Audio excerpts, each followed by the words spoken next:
മാ ഞാൻ ജോലിക്ക് പോണോട്ടമ്മാ. ആ ശരി മോളെ. വരുമ്പോളേ ഉമ്മക്ക് പല്ലുവേദനന്റെ ഗുളിക ഒന്ന് വാങ്ങിട്ട് വാട്ടാ. പല്ലുവേദനിച്ചിട്ട് രാത്രി ഒന്നും ഉറങ്ങിയിട്ടില്ല. വരുമ്പോ മറക്കാണ്ട് വാങ്ങിട്ട് വാ. ആ ശരി, വാങ്ങിട്ട് വരാം. നല്ല വേദന ഉണ്ടമ്മാ, ഡോക്ടറത്തേക്ക് പോണോ? വേണ്ട, മരുന്ന് വാങ്ങിട്ട് വന്നാൽ മതി. ആ ശരി. ഓ, ഒരു പല്ലുവേദന. അതിനെങ്ങനെ പല്ല് വേദനിക്കാണ്ടിരിക്കും? അമ്മാതിരി തീറ്റയല്ലേ തിന്നണത്, പിന്നെ പല്ല് വേദനിക്കാണ്ടിരിക്കുമോ?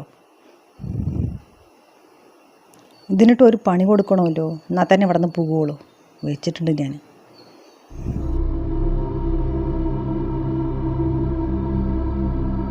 ഇതൊക്കെ തിരുമ്പട്ടെ, അല്ലെങ്കിൽ എന്തിനാ ഇത്തിരിയാക്കണ്? മൊത്തത്തിൽ കൊണ്ട് കൊടുക്കാം. ഒക്കെ തിരുമ്പട്ടെ. വെറുതെ ഇരുന്ന് തിന്നല്ലേ, കുറച്ച് പണിയെടുത്തിട്ട് മേലൊക്കെ അനങ്ങട്ടെ.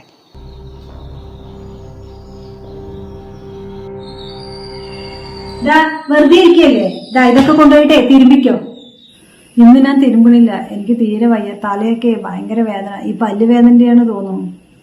വയ്യേ? ഇവിടെ എന്താ സൂചിതത്തിന് വന്നതാണ്?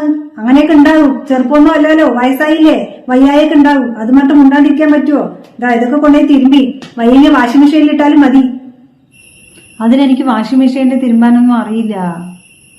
ഇങ്ങനെയൊക്കെ തന്നെയല്ലേ പഠിക്കുക. വാ, ഞാൻ കാണിച്ചു തരാം. വയ്യാന്ന് പറഞ്ഞിരുന്ന എങ്ങനെയാണ്?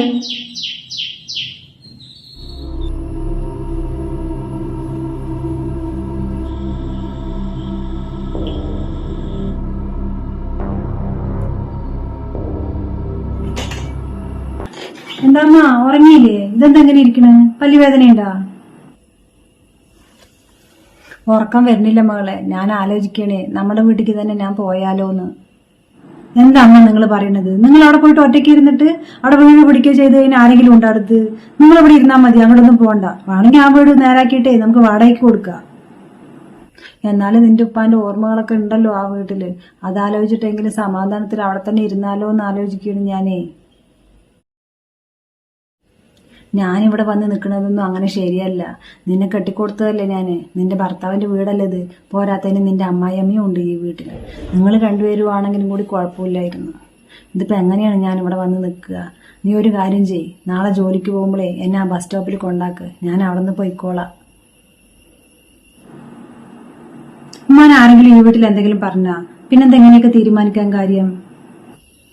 എന്നെ ആരും ഒന്നും പറഞ്ഞിട്ടൊന്നുമല്ല. ഞാൻ ആലോചിച്ചപ്പോഴേ അതാണ് ശരിയെന്ന് തോന്നി. ഉമ്മ ഇപ്പൊ കടന്നുറങ്ങാൻ നോക്കി. നമുക്ക് ആലോചിക്കാം എന്ത് വേണമെന്ന്. നിങ്ങളിപ്പോ കടന്നുറങ്ങി.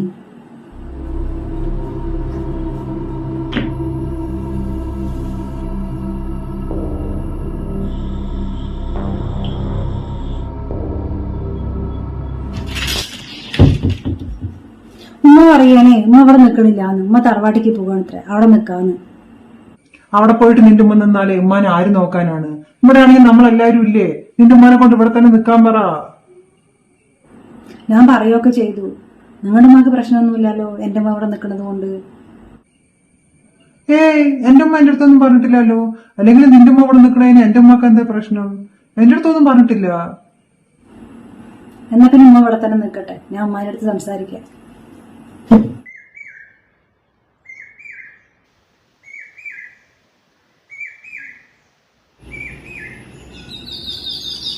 അമ്മ, ഞാൻ പോണോ? എന്റെ ഉമ്മ ഇങ്ങനെ പണിഞ്ഞു നിന്നാ എങ്ങനെയാണ്? എന്റെ ഉമ്മ അവിടെ പോയി ഒറ്റയ്ക്ക് നിൽക്കണ്ടെന്ന് പറഞ്ഞിട്ടല്ലേ ഞാൻ ഇവിടെ കൊണ്ടുവന്നിരിക്കുന്നത്. പിന്നെന്താണ്? നിങ്ങളെ ഞാൻ നോക്കില്ലേ? അവിടെ ഒറ്റയ്ക്ക് ഇരിക്കണ്ട, ഇവിടെ ഇരുന്നാ മതി. ഉമ്മ പോയിട്ടേ വല്ലതും കഴിക്കാൻ. രാവിലെ ഗുളിക കഴിക്കാനുള്ളതല്ലേ, വല്ലതും കഴിച്ചിട്ടേ ഗുളിക കഴിക്കാൻ. പല്ല് വേദനിക്കണ്ട ഇനി.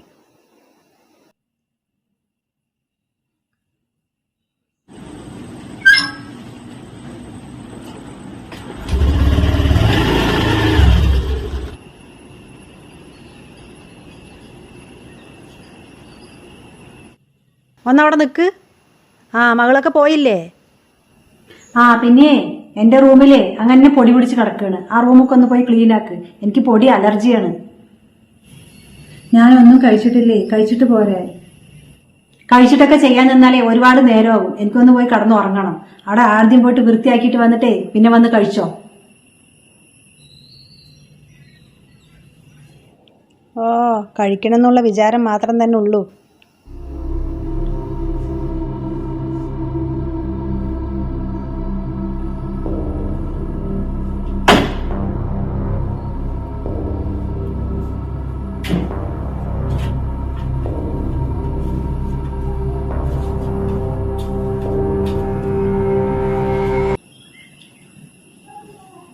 ആ മൊക്കും മൂലയൊക്കെ നന്നായി അടുക്കി.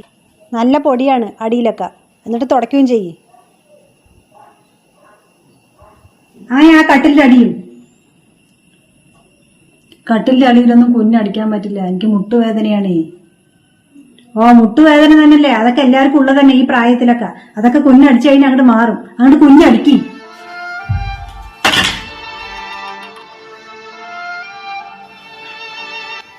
എന്തായാലും ഇരുന്നില്ലേ, ഇനിയിപ്പോൾ അടുക്കി.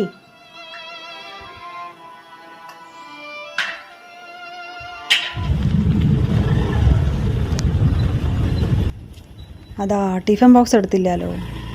ഓ ഇനിയിപ്പോൾ തിരിച്ചു പോണ്ടേ.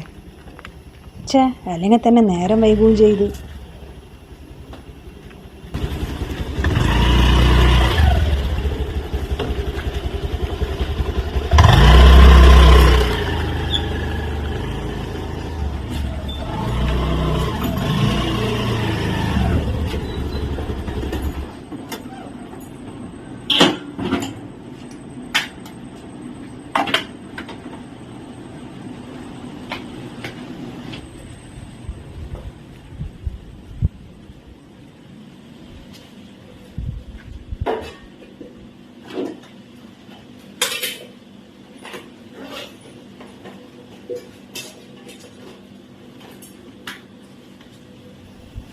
ഇതെന്താ ഇത്, ഇവിടെ ആരെയും കാണാനില്ലല്ലോ.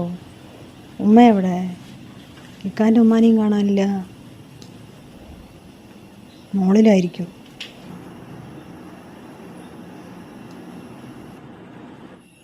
അതിന്റെ ഉള്ളിലേക്ക് അങ്ങോട്ട് നീട്ടി അടുക്കി. കൈ എന്താ നീളില്ലേ?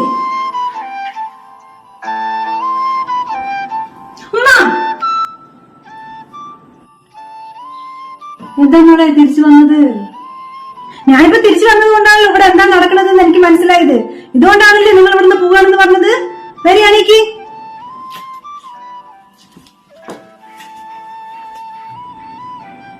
ഇതാ, ഞാൻ കെട്ടിയവന്റെ ഉമ്മയൊന്നും നോക്കൂല. ഞാനിവിടെ ജോലിക്ക് പോണത് കൊണ്ടാണ് ഈ കുടുംബം കഴിഞ്ഞു പോണത്. അത് മറക്കണ്ട. അറിയാലോ മകന്റെ ജോലി പോയ കാര്യമൊക്കെ. നിങ്ങൾ നിങ്ങളുടെ മകൻ ജീവിക്കുന്നതേ എന്റെ ശമ്പളം കൊണ്ടാണ്. നിങ്ങൾക്ക് വേറെയും മക്കളുണ്ടല്ലോ, അവിടെയൊന്നും പോകാണ്ടേ ഇവിടെ വന്നിരിക്കുന്നത് എന്താണെന്നൊക്കെ എനിക്കറിയാം. അവരാരും നോക്കൂലല്ലോ. ഇതല്ലേ കയ്യിലിരിപ്പ്. അധികം വളച്ചലേ എന്റെ അമ്മയുടെ അടുത്ത് എടുത്താലുണ്ടല്ലോ നിങ്ങൾ പിന്നെ വേറെ മക്കളുടെ വീട്ടിൽ പോയി നിൽക്കേണ്ടി വരും. നിങ്ങൾക്ക് വേറെയും മക്കളുണ്ടല്ലോ. എന്റെ മക്കൾ അങ്ങനെയല്ല, ഞാനൊരു മകൾ മാത്രം തന്നെ ഉള്ളൂ. അതുകൊണ്ട് എന്റെ അമ്മ ഈ വീട്ടിൽ തന്നെ നിൽക്കും. എല്ലാരും കൂടി സന്തോഷത്തിൽ നിൽക്കുകയാണെങ്കിൽ നിങ്ങൾക്ക് ഈ വീട്ടിൽ നിൽക്കുക. നിങ്ങളെ കൊണ്ട് ഞാൻ പോകണമെന്നൊന്നും പറയില്ല. നിങ്ങൾ ഈ വീട്ടിൽ നിൽക്കുന്നത് സന്തോഷമൊക്കെ തന്നെ. പക്ഷെ നിങ്ങൾ നല്ല രീതിക്ക് നിൽക്കുന്നില്ലല്ലോ. ഈ വീട് ജപ്തിയിലായപ്പോഴേ എന്റെ അമ്മ എനിക്ക് കല്യാണത്തിന് തന്നെ സ്വർണം വിറ്റിട്ടാണ് ഈ വീട് ജപ്തിയിൽ നിന്ന് എടുത്തത്. അപ്പൊ നിങ്ങളുടെ മകനെ എന്റെ പേരിലേക്ക് എഴുതി തന്നതാണ് ഈ വീട്. നിങ്ങൾ എന്നെ നോക്കില്ല എന്നൊന്നും പറയില്ല. എന്റെ മോനെ പോലെ തന്നെയാണ് നിങ്ങളിരിക്കും. നിങ്ങളെ ഞാൻ നോക്കും. പക്ഷെ എന്റെ മോന്റെ ഒപ്പം ഈ വീട്ടിൽ സന്തോഷത്തോടു കൂടി നിങ്ങൾക്ക് ജീവിക്കാൻ പറ്റണമെങ്കിൽ മാത്രം നിങ്ങൾക്ക് ഈ വീട്ടിൽ നിൽക്കാം. അതല്ല എന്റെ മോനെ ഒരു പണിക്കാരനെ പോലെ കണ്ടിട്ട് പണിയെടുപ്പിക്കാനാണ് നിങ്ങളുടെ പ്ലാനെങ്കിൽ നിങ്ങൾക്ക് ഈ വീട്ടിൽ പോവുക. അത്രേ എനിക്ക് പറയാനുള്ളൂ. എനിക്ക് നിന്റെ വികാരവും കണ്ടിട്ടേ എനിക്ക് ഈ വീട്ടിൽ ജീവിക്കേണ്ട ആവശ്യമൊന്നുമില്ല. ഞാൻ എന്റെ മകളുടെ വീട്ടിലേക്ക് പോവാണ്. എനിക്ക് അവിടെ പോയി കഴിഞ്ഞാലേ സുഖമായി ജീവിക്കാം. എനിക്ക് മകൻ മാത്രമൊന്നുമല്ല, എനിക്ക് മകളും കൂടിയുണ്ട്. അല്ലെങ്കിൽ നിന്റെ ഭർത്താവുണ്ടല്ലോ ഒരു പെൺകോന്തൻ, കെട്ടികളുടെ ചെലവിൽ ജീവിക്കുന്നവരെ.